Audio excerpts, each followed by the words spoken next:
कि गरीबों के वेलफेयर के लिए जातीय जनगणना कराई जा रही है, लेकिन सुप्रीम कोर्ट में जिस एनजीओ की तरफ से याचिका दाखिल की गई उनकी ओर से कहा जा रहा है कि ये निजता का हनन होगा, इसीलिए जातीय जनगणना पर रोक लगाई जाए। देखिए, ये सर्वे है और अगर ये निजता का हनन होता तो माननीय उच्च न्यायालय पटना कहीं भी आदेश पारित नहीं करती। सुप्रीम कोर्ट में आप अच्छे तरीके से बात रखें, इसलिए आपको सलाह दे रहे हैं वो लोग आपको। ऐसा कुछ नहीं है, करनी और कथनी में अंतर है बीजेपी का। ठीक है, वो साथ में अगर आए थे तो अक्सर आपने देखा होगा कि उन्होंने हमेशा इस पर क्वेश्चन मार्क लगाया है। नमस्कार, न्यूज़ फाउंडेशन देख रहे हैं आप, मैं हूं आपके साथ धीरज सिंह। जातीय जनगणना को लेकर पटना हाईकोर्ट के फैसले को सुप्रीम कोर्ट में चुनौती दी गई है। सुप्रीम कोर्ट में 14 अगस्त को अगली सुनवाई की तारीख मुकर्रर की गई है। हमारे साथ हैं आरजेडी के राष्ट्रीय सचिव संतोष कुमार जायसवाल जी। सर, सुप्रीम कोर्ट में अब जातीय जनगणना का मामला पहुंच गया है, आप लोग तैयार हैं? बिहार सरकार तैयार है इसके लिए? धीरज जी, हम लोग पूरी तरह तैयार हैं। हमारे मुख्यमंत्री, हमारे माननीय उप मुख्यमंत्री, हम बिहार सरकार अपना पक्ष सुप्रीम कोर्ट में पूरी मजबूती के साथ रखेगी। साथ साथ एक बात और ये क्लियर हो गई कि बीजेपी जातीय जनगणना के पक्ष में मन से नहीं है, वो एन केन पराकेन इसको रोकने के पक्ष में है। फिर से पीआईएल दाखिल हो गई सुप्रीम कोर्ट में, जबकि माननीय उच्च न्यायालय पटना उच्च न्यायालय ने इसके बारे में हरी झंडी दी थी। माननीय उच्च न्यायालय पटना को सादर प्रणाम इस चीज़ के लिए। लेकिन बीजेपी हमेशा से दलित और पिछड़े और गरीबों के विरोधी रही है। ये जातीय जनगणना क्यों कराई जा रही है, समझने वाली बात है। जातीय जनगणना इसलिए हो रही है कि इससे हमारी सरकार गरीबों के वेलफेयर के लिए जो स्कीम्स बनाएं उसमें हमें डाटा प्रॉपर मिले और उस हिसाब से हम उसको बनाएं। फिर भी बीजेपी इसमें हमेशा अड़ंगा डाल रही है।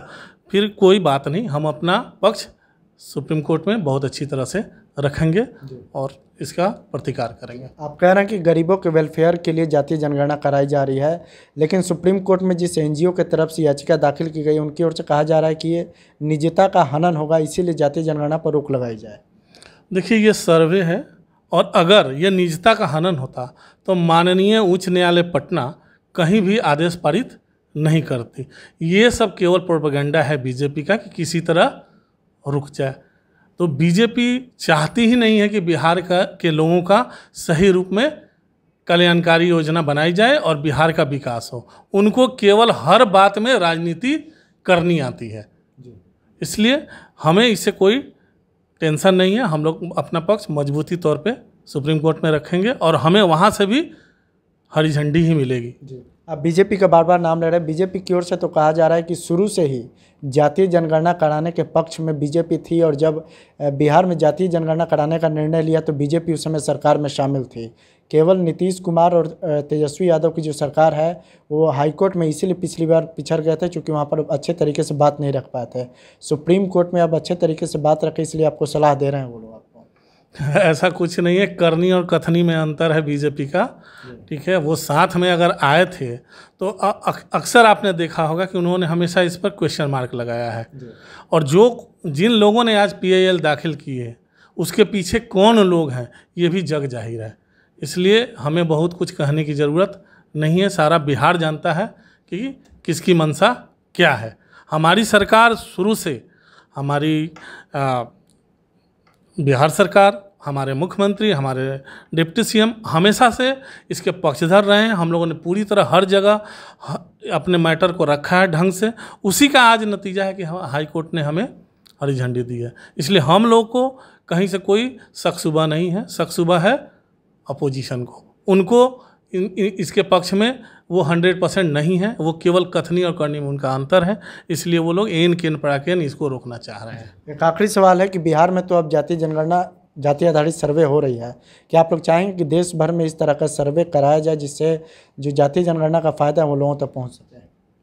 नहीं, अगर और भी राज्यों में हुआ है, उड़ीसा में भी हुआ है और भी स्टेट में हुआ है, अगर पूरे देश में हो ये चीज़ तो बहुत अच्छी बात है।